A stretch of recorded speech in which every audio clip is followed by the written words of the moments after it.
Sobrang magkamukha kayo, Shanaya. I mean, I'll take it as a compliment. Thank you. Hey, I'll take it if I get to be related to Shania Gomez. They do look alike, no? Let's go. I Diba? honestly, Sobrang magkamukha I sila. really get that a lot, Edward. I'm not kidding. Like, so many people are like, oh. Trending topic nga ngayon sa mga social media. May Entrata, may napansin kina Edward Barber at Shaina Gomez. Ito ang ating pag-usapan. Pero bago natin simulan, magpapakilala po muna ako sa inyo. Ako po si Josepa, dito sa Josepa, anong latest? Na naghahatid sa inyo ng mga trending topic tungkol sa inyong mga favorite celebrity update. Dito nga sa kakatapos lamang na episode ng I Want ASAP ay naging guest host nga si Shaina Gomez sa naturang show at agad-agad ngang napansin ni Maymay Entrata ang pagkakahawig ni Shaina Gomez kay Edward Barber. Na-good-bye si Shanaya. Sobrang ganda niya na nga. Thank you. Ganda Natawa pa ng talaga ako boses dito niya. kay Edward. Sabi niya, go kapatid! Go, kapatid. Yes, Sabihin mo nga yung kasi sobrang magkamukha kayo, Shanaya. I mean, I'll take it as a compliment. Thank you. Hey, I'll take it if I get to be related to Shania Gomez. They do look alike, no? Let's go. I Diba? honestly, Sobrang magkamukha I sila. really get that a lot, Edward. I'm not kidding. Like, so many people are like, oh, okay. I didn't see it at first until they started saying it, and then sabi nila the eyes or something. Yeah.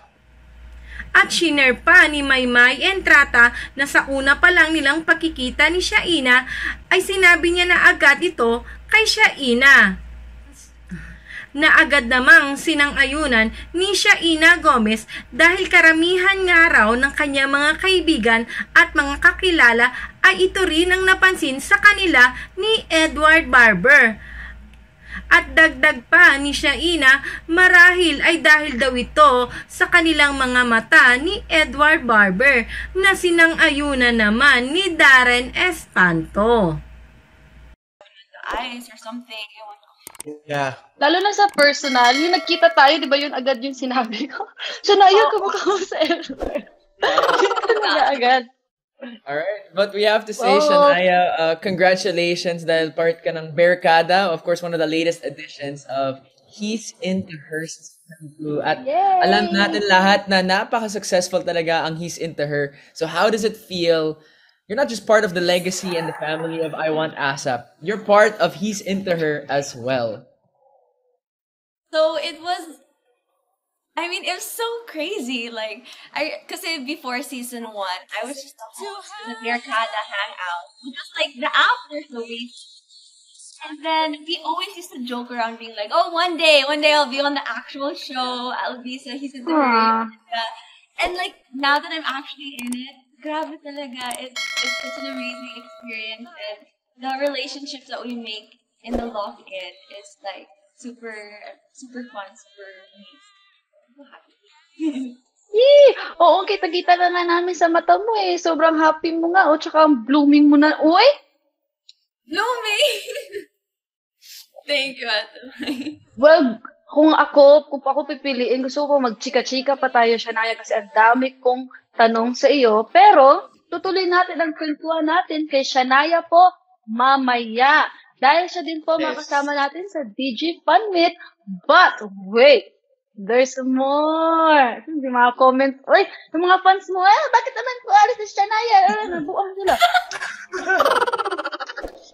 Huwag kayo mag-alala dahil siya po ang special co-host natin sa araw na ito. Ayun. At that. At winelcome naman ng I Want ASAP squad na sina Maymay Entrata, Edward Barber at Darren Espanto ang si Shaina Gomez na kanilang bagong guest host. At talaga namang game na game din nakipagkulitan si Shaina sa I Want ASAP squad. Kayo mga kamarites, sang-ayon din ba kayo sa sinabi at napansin ni na Maymay Entrata at Darren Espanto. Ano ang inyong opinyon sa pagkakahawig ni Shaina Gomez kay Edward Barber? I-comment nyo na yan at huwag kalimutang mag-subscribe, i-click ang ring button para lagi kayong updated sa mga latest video ko. O paano mga kamarites, ako pumuli si Josepa dito sa Josepa, anong latest? Hanggang sa muli, paalam!